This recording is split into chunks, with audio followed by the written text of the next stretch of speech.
মনে চিন্তা করছি কৃষ্ণ, তুই কি করছিস? আমি তো তোকে নাড়ু খাওয়াবো বলে চুরি করেছি, আর তুই কেন মায়ের কাছে ভালো সেজে আমাকে চোর সাজিয়ে কৃষ্ণ। আমি যে তোকে কত ভালোবেসেছি বোঝাতে পারবো না। আমি ভালোবেসে নাড়ু খাওয়াবো বলে তোগুলো আসলে চুরি করতে ঢুকেছিলাম। তুই এমন করে চোর সাজিয়ে দিবি আমি কল্পনাও করতে পারি। এই জগতে যাকে ভালোবাসা যায় সেই যে কষ্ট দেয়। সুদামা বলছে, মা তুমি সত্যি বিশ্বাস করো তোমার সুদামা, তোমার সুদামা চুরি করেনি বাবু। তুমি বলবো চোখে তাড়িয়ে দিও না, তুমি তাড়িয়ে দিলে আমি কোথায় যাবো বলো? গুরুমা বলছে, সুদামা তোকে আর এই আশ্রমে থাকতে হবে না, তুই আস্তে আস্তে আরো বড় কিছু করবি। তাই কিছু ঘটাবার আগে তুই এই আশ্রম ছেড়ে চলে যা, চলে যা, আমার সামনে থেকে দূর হয়ে যা। সুদামা বলছে, মা তুমি কেন আমাকে তাড়িয়ে দিচ্ছ? তুমি তাড়িয়ে দিলে আমি কোথায় যাবো বলো? তুমি আমাকে তাড়িয়ে দিও না মা, তুমি তাড়িয়ে দিও না, আমি তো বড় আশাই করে এসেছি। মা বলছে, তুই এইভাবে যাবি না, তোকে গলা ধাক্কা দিয়ে আশ্রম থেকে বাহির করে দিতে হবে। দাঁড়া, তুই নিশ্চয়ই যাবি। মা ছুটে গিয়ে আজ আসলা ঝোলাকে নিয়ে এসে সুদামায়ের হাতে ধরিয়ে দিয়ে বললে, এই নে ধর এটা, আর যেখান থেকে এসেছি সেখানেই চলে যাবি। আমি যেন এই গুরুশ্রমে তোর আর মুখ দর্শন না করি। চলে যা, বেরিয়ে যায় থাক থেকে, যা দূর হয়ে যায় থাক থেকে। সুদামা যখন ফিরতে যাচ্ছে, মাগো খবরদার আর এক পায়ে এগোবি না, যদি আর এক পায়ে গিয়েছিস তাহলে তুই আমার মরা মুখ দেখবি। চলে যাই থাক থেকে।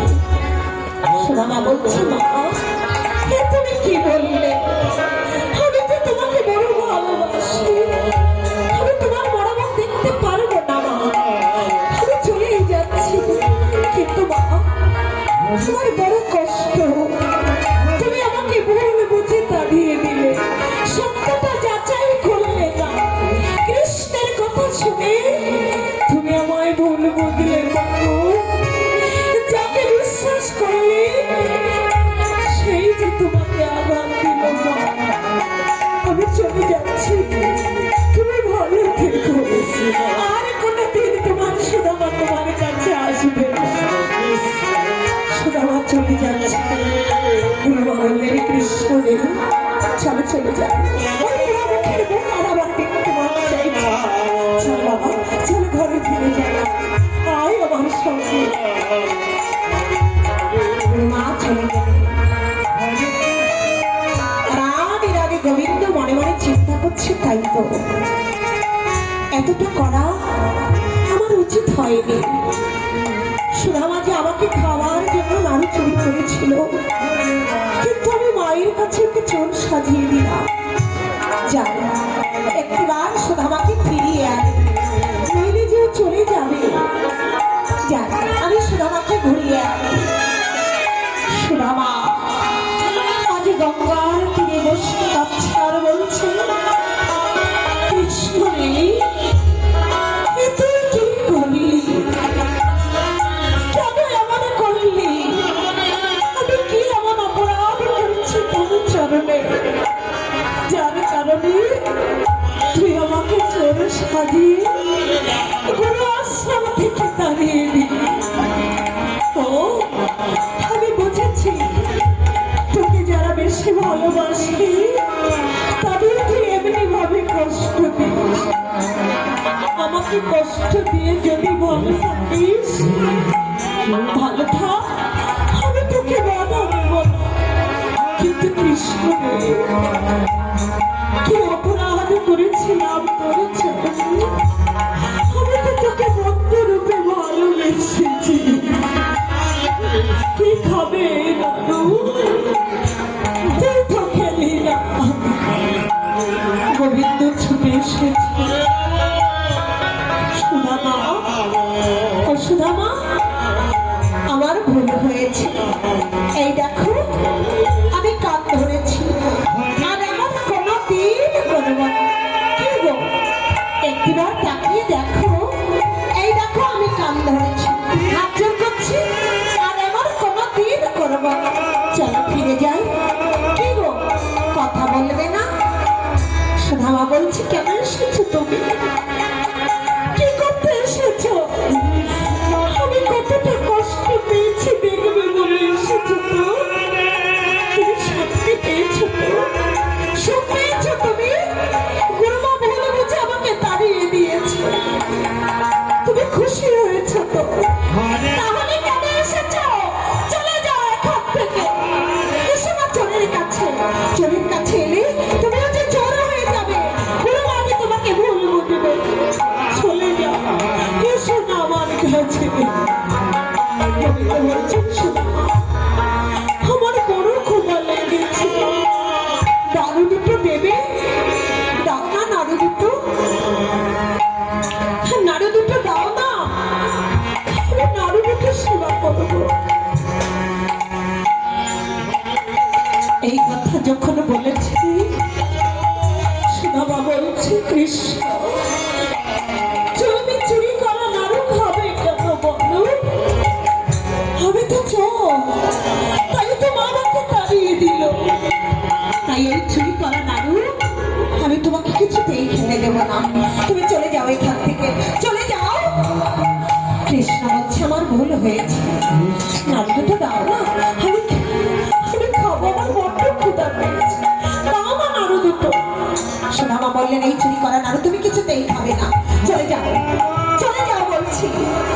গোবিন্দ বললেন সত্যি তুমি আমাকে নাড়ু দেবে না? আমি এত করে ক্ষমা চাইছি তবু তুমি আমায় ক্ষমা করবে না? বললেন না, আমি তোমাকে কিছুতেই নাড়ু দিতে পারবো না। গোবিন্দ বলছেন শোনো সুধামা, আজ যদি এই নাড়ু দুটো তুমি আমাকে না দাও, আমি কিন্তু কোনোদিন তোমার কাছে কিছু চেয়ে খাবো না।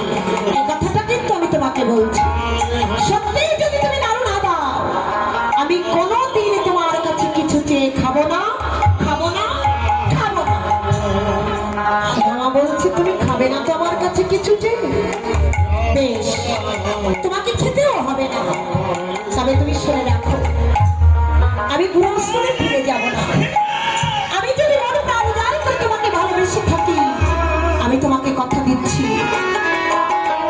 এই সুধামা যতই কষ্ট পাক, যতই অভাব হোক, কোনদিন তোমার কাছে দুহাত পেতে কিছু চাইবে না, চাইবে না, চাইবে না।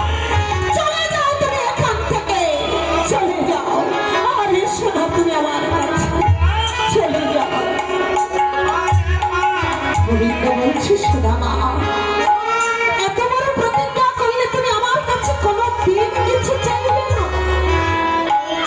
কেন করলে এটা? আমি তো তোমাকে ভালোবেসেছিলাম, ফিরিয়ে নিয়ে যাবো বলে এসেছি, তুমি আমাকে দোষী সাজিয়ে দিলে।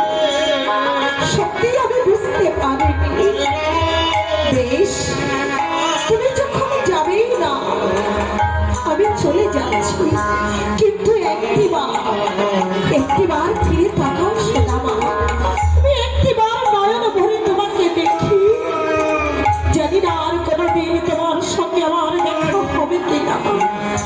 তুমি যে বড় অভিমান করেছো, আমি জানি তুমি আমার কাছে কোনোদিন ফিরে আসবে না, কিন্তু আমি তোমাকে ছেড়ে থাকবো কেমন করে? সুধামা একটিবার ফিরে তাকাও, তাকাবে না?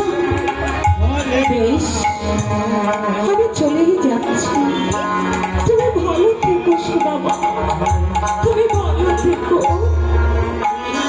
প্রভু যাচ্ছে আর ফিরে ফিরে চাইছে, কিন্তু সুধামা চাইলেন না। প্রভু চলে যাওয়ার পরে সুধামা পেছনে ঘুরে তাকিয়ে দেখছে গোবিন্দ চলে গেছে। সুধামা নাড়ু দুটো দিয়ে কাঁদছে আর বলছে প্রভু এমনই বুঝি হয়, জগতে যদি কাউকে ভালোবাসা যায় সেই ভালোবাসার মানুষটা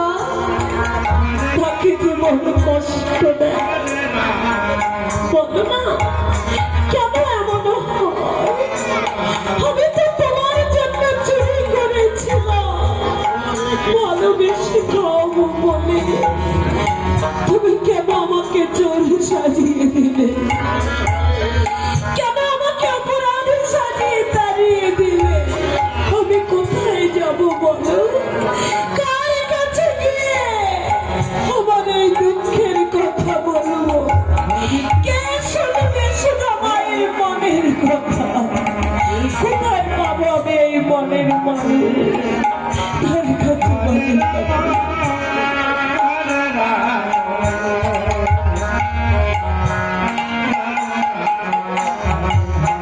কার কাছে গো মনের দুঃখ রে?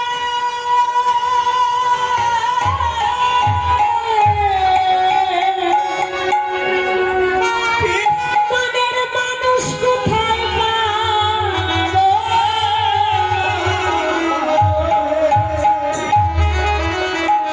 ওরে আমার পুরানো ব্যথা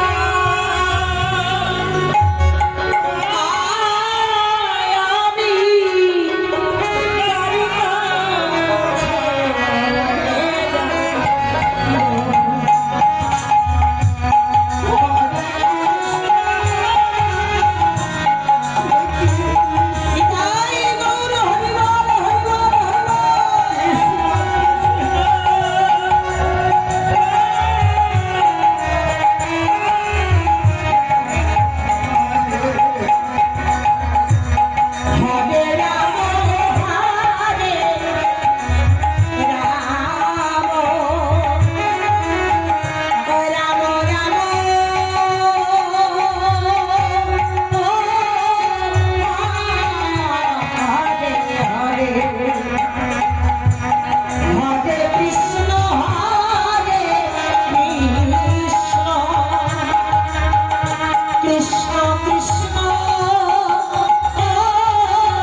বেশ আজ আমাকে কষ্ট দিয়ে যদি তুই ভালো থাকিস ভালো থাক, আমি তোকে অপরাধী করব না।